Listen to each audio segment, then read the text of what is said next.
A father's emotional post about the son he lost 3 years ago is touching hearts around the world. Greg Hughes' son, Riley, was just 32 days old when he died from a highly contagious disease. When my son was initially diagnosed with whooping cough, it was probably a sense of relief in the first part because naively I just assumed that by having the diagnosis we'd now be able to treat it and he'd be fixed. I probably didn't understand at the time the gravity of the diagnosis and exactly how serious a predicament he was in.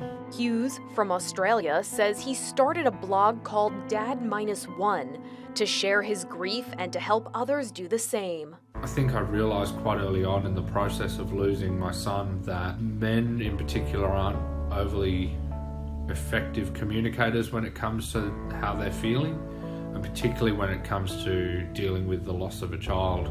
So I felt like putting myself out there, I might encourage other dads to speak up and speak openly about what they were experiencing. Hughes has since become an advocate for vaccinations and maternal boosters.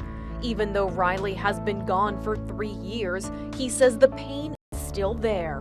Writing letters to Riley is just another way of helping Hughes feel close to his son. I've been going through his box of memories, and it's probably the last piece I have that still physically connects me to him.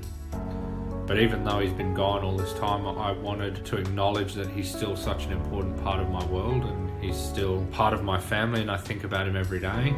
It's thoughts of Riley that push him to help others. For InsideEdition.com, I'm Mara Montalbano.